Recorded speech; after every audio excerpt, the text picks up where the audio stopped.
이번에 강원도를 가는데 저는 한 2시간 반이면 속초에 도착할 줄 알고 출발을 했습니다.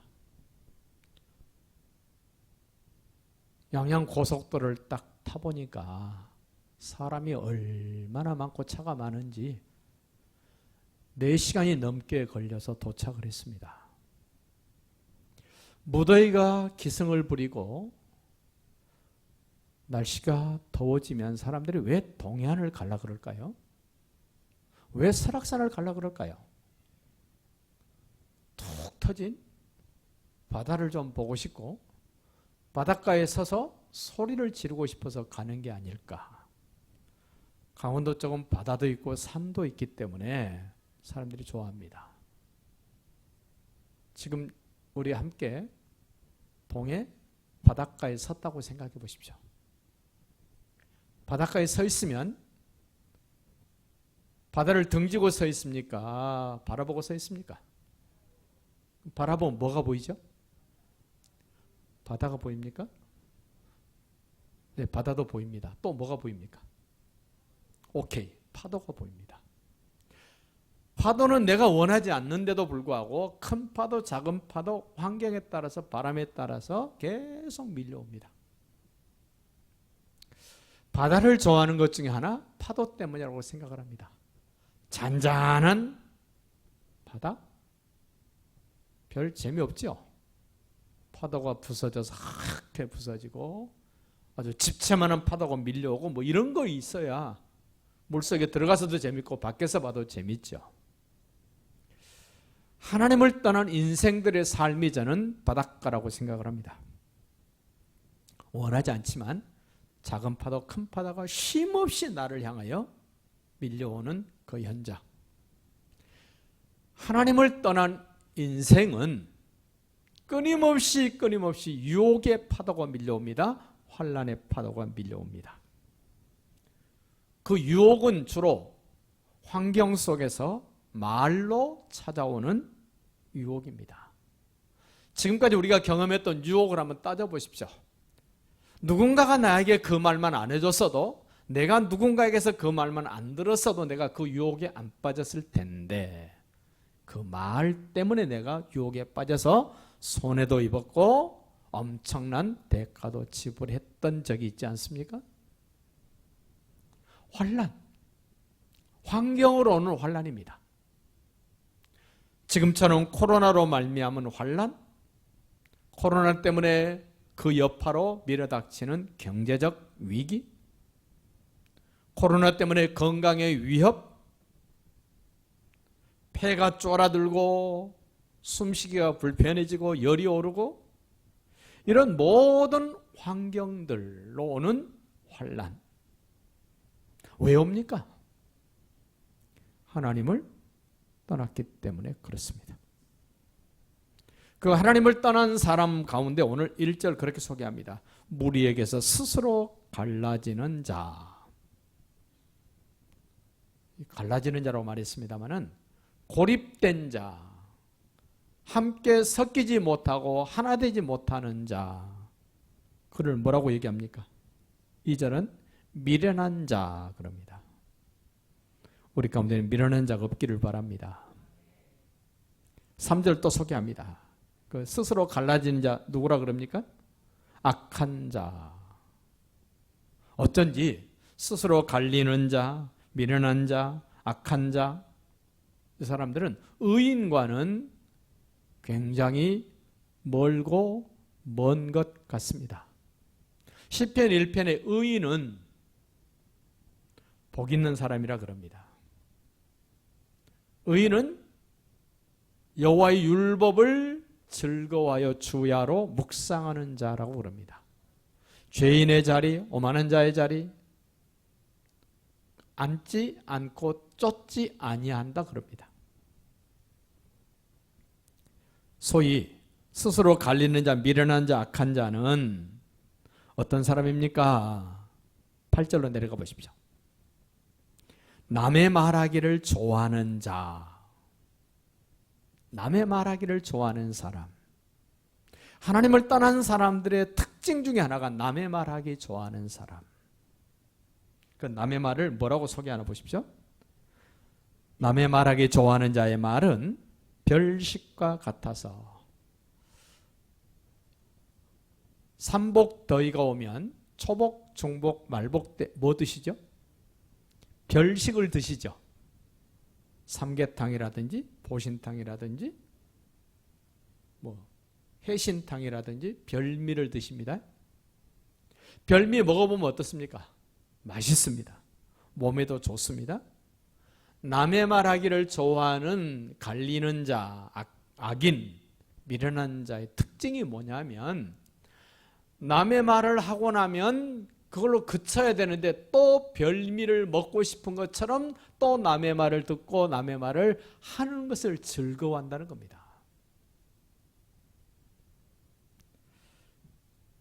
악인은 이런 모습입니다. 그런데 의인은 다릅니다. 의인은 하나님을 신뢰합니다. 하나님을 떠남으로 인하여 얼마나 어리석었고 엄청난 어려움들이 왔는가를 너무너무 잘 알기 때문에 의인들은 하나님을 신뢰합니다. 어떤 하나님을 신뢰합니까? 나의 피난처 되신 하나님을 신뢰합니다. 10절 보십시오. 여호와 이름은 견고한 망대라. 의인은 그리로 달려가서 안전함을 얻느니라. 환난이 왔을 때, 유혹이 왔을 때 내가 찾아가야 될 곳, 피난처입니다. 피난처는 안전합니다. 하나님을 떠난 사람들의 유일한 피난처, 하나님이십니다. 다윗이 사울 왕이 죽이려고 그럴 때 계속 도망다닐 때마다 다윗이 고백할 수밖에 없었던 고백이 있습니다. 여호와는 나의, 여러분 한번 해보십시오. 여호와는 나의 피난처십니다. 다윗이 시편에 수도 없이 많이 고백을 합니다. 표현을 합니다. 기록을 했습니다. 얼마나 위급했든지, 얼마나 쫓겨다녔든지, 자기 가족들이 있습니다. 자기를 따르는 600명가량의 불량배들이 있습니다. 가족도 버렸습니다. 다윗과 함께 목숨을 걸고 함께 다니는 사람들이 있습니다.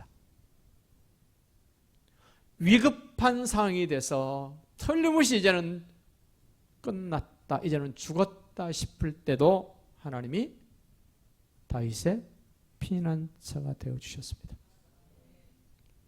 환난이 없으면 피난처가 필요가 없습니다. 유혹이 없으면 피난처는 의미가 없습니다. 하나님을 떠난 인생은 반드시 유혹이 오고 환난이 옵니다. 유혹이 문제가 아닙니다. 환난이 문제가 아닙니다. 하나님을 떠난 인생들에게는 정말 나의 유일한 피난처, 완전한 피난처가 있는가가 관건입니다.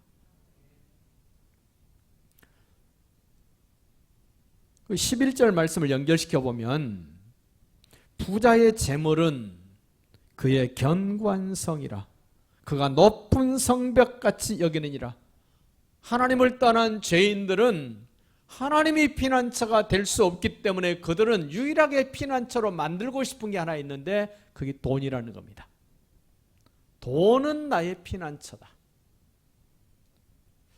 혹시 여호와는 나의 피난처라고 인정하고 고백하고 신뢰함에도 불구하고 돈은 나의 피난처라고 하나님과 돈을 동등되게 생각하는 분이 있다면 회개하십시오. 돈은 나의 피난처가 아닙니다. 돈은 뺏길 수도 있습니다. 잊어버릴 수도 있습니다. 도둑놈이 가져갈 수도 있습니다. 그런데 하나님은 뺏길 수 없습니다. 도둑질해 갈 수도 없습니다. 내가 하나님을 떠나지 않는 한 하나님은 항상 나와 함께 하십니다. 세상 사람들은 돈을 하나님처럼 생깁니다. 돈이 견고한 성이라 그러지 않습니까? 예수 믿는 사람들에게 돈이 필요합니다. 저에게도 돈이 필요합니다. 돈은 사용해야 됩니다. 돈은 쌓아놓으라고 주신 게 아닙니다. 근데 어리석은 부자 보십시오. 어리석은 악인 보십시오. 스스로 갈리는 자, 미련한 자 보십시오. 돈은 견고한 성이다 그럽니다. 돈을 막 쌓아놓습니다.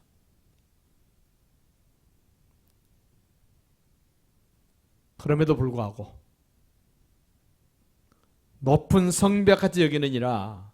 사람의 마음의 교만은 멸망의 선봉이요 겸손은 존귀의 길잡이니라. 하나님을 떠난 악인들, 돈을 견고한 성읍처럼 쌓아 올립니다. 근데 어떻게 된다 그럽니까? 멸망이요? 완전히 무가치하게 된다 그럽니다. 투사가 소하고 열심히 싸울 때 그 투를 연구했던 어떤 분이 책에 써놨어요. 소가 열심히 투사하고 결투를 할 때 소의 마음에는 내가 저 투사를 피해서 내가 안전하게 쉴 수 있는 그곳으로 가고 싶은 마음이 있답니다. 투구가 끝나서 소가 자기가 안전하게 거할 수 있는 곳에 가면 미물임에도 불구하고 거기서는 정말 편안하게 쉰답니다. 동물들도 보십시오. 자기를 지켜줄 수 있는 집으로, 땅굴로, 심지어 벌레는 나무 이파리 뒤에서 나무 이파리를 또로로 말아가지고 그 속에 자기 몸을 숨기면서 시골에서 참 많이 봤습니다. 엊그저께인가요? 어디를 지나가는데 분명히 유리창에 붙어있는 벌레인데 딱 나무 토막 같은 모양이에요. 왜 그런 모습일까요? 자기를 보호할 수 있는 곳을 찾는 거죠. 아주 보잘것없는 미물들도, 동물도, 짐승들도 자기가 전혀 피해보지 않고 위험당하지 않고 쉴 수 있는 피난처를 찾아가는 것, 본능 아닙니까? 하나님을 떠난 우리 인생도 말로 인한 유혹이 오고 환난을 경험할 수밖에 없는 어떤 환경이 됐을 때 하나님의 형상대로 지음받은 우리가 반드시 찾아야 될 곳 어디입니까? 여호와는 나의 피난처십니다. 유혹이 있을 때 하나님을 찾으십시오. 주변에 수많은 사람들이 말로 나를 유혹할 때 하나님 품으로 가십시오. 코로나19의 환란의 바람이 몰아쳐올 때 나의 영원한 피난처 되신 하나님을 찾으십시오. 생각지도 않았던 크고 작은 문제들이 생길 때마다 나의 피난처 되신 하나님께로 가십시오.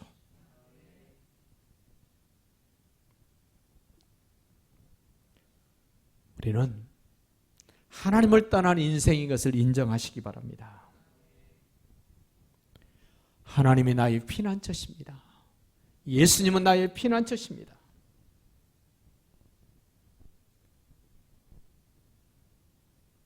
다른 여러 가지 문제들이 생길 때 주께서 우리에게 이렇게 말씀합니다. 믿음의 방패를 가져라. 여러분, 믿음의 방패. 내가 그 방패 뒤로 숨으면 방패가 나를 지켜줍니다. 방패보다 더 큰 의미가 뭐겠습니까? 피난처입니다. 순간순간 조금씩은 내가 방패로 막을 수 있지만, 믿음의 방패로 막을 수 있지만, 믿음의 방패를 사용하는 동안은 늘 약점이 노출되고 내 다른 부위가 노출됩니다. 그러나 방패보다 훨씬 더 큰 의미가 있는 피난처 안으로 들어가면 어떤 느낌이겠습니까? 믿음의 방패로 여기저기를 알아서 막을 때와는 전혀 다른 평안함이 주어질 줄로 확신합니다. 나의 환난과 유혹 가운데 있을 때 하나님은 예수 그리스도는 나의 피난처라는 것을 인정하시기 바랍니다. 인정하는 걸로 끝나지 마시고 이제는 경험하시기 바랍니다. 인정했으면 실제로 경험해 보십시오. 환난을 당했을 때 나를 안전하게 지켜주고 나를 보호하시는 예수 그리스도, 그분을 경험하셔야 간증거리가 생깁니다. 경험하셔야 또 다른 환난이 왔을 때, 더 큰 환난이 왔을 때도 문제되지 않고 감당하게 됩니다. 견뎌내게 됩니다. 산 증거가 되시기를 바랍니다. 인정하고 경험하셨다면 누리십시오. 순간순간 누릴 수 있습니다마는 지금 누리지 못하면 앞으로도 누릴 수 없습니다. 환난이 왔을 때, 유혹이 왔을 때 피난처 되시는 하나님을 경험하셨으면 누리십시오. 가끔 막 피곤할 때, 운전할 때 막 졸음이 올 때 어떻게 해야 됩니까? 집사님, 졸음이 오면 어떻게 해야 돼요? 운전할 때 눈을 이렇게, 이러면 또 운전이 안 되잖아요. 네? 이쑤시개로 받쳐야 됩니까? 성냥꼬다리로 받쳐야 됩니까? 그래도 안 되더라고요. 어떻게 해야 됩니까? 졸음 쉼터에 가서 잠깐이라도 자고 나면 괜찮죠? 2분만 자도 괜찮습니다. 3분만 자도, 5분만 자도 거뜬합니다. 저는 그것이 순간순간 우리에게 주시는 피난처 같은 곳이라고 생각을 합니다. 위기가 왔을 때 내가 피난처 안에서 아무 걱정 없이 그냥 나를 맡기고 그냥 누리는 거죠. 졸음이 왔을 때 졸음 쉼터에 가서도 내가 졸음을 이겨내야지 그럽니까? 차 받쳐놓고 그냥 쉼터를 누리는 거죠. 우리는 누린다는 말이 익숙하지 않습니다. 나의 영원한 피난처 되시는 하나님 여호와를 누리십시오. 순간순간 누리십시오. 매일매일 누리십시오. 지금 누릴 수 있어야 앞으로도 누리게 됩니다. 지금 누릴 수 있어야 앞으로도 누리고 영원히 누리게 됩니다. 피난처가 없는 사람은 늘 노심초사합니다. 늘 근심 걱정뿐입니다. 늘 불안초조 공포입니다. 저는 누린다는 말을 이렇게 소개해드리고 싶습니다. 사도 바울이 서신서에서 계속 강조하는 표현이 하나 있습니다. 주 안에, 주 안에, 주 안에. 그 말을 저는 이렇게 표현해드리고 싶습니다. 피난처 안에, 피난처 안에, 피난처 안에서 네가 누려라. 피난처 안에서 네가 누려라.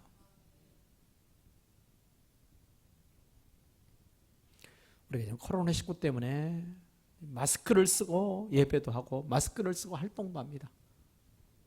마스크가 지금 나에게 뭐 되어주는 겁니까? 순간? 코로나19에서 나를 보호해주는 피난처죠. 자만한 피난처. 그러나 이 마스크는 하루 쓰고 나면 버려야죠. 어떤 분이 그러시더라고요. 마스크를 쓰고 버릴 때도 거꾸로 뒤집어서 똘똘똘 말아가지고 끈으로 꼭꼭 묶어서 버리래요. 이해가 되세요? 무슨 말인지? 안쪽은 코로나균이 없을지 모르지만 밖에는 묻어 있을 수 있으니까 반대로 접어서 똘똘 말아서 양쪽 끈 그를 똘똘똘 감아서 펼쳐지지 않도록 그렇게 버리랍니다. 순간순간 나의 자그마한 피난처 역할을 했던 마스크는 그 역할밖에 안 되지만 마스크하고는 비교할 수 없는 하늘과 땅의 모든 권세를 다 가지신 예수님은 나의 완전한 피난처, 영원한 피난처, 그분 안에서 유혹이 왔을 때, 환난이 왔을 때 마음껏 지금 누리시고 앞으로 누리시고 영원히 누릴 수 있는 그런 은혜가 계속될 수 있기를 예수님의 이름으로 축복합니다.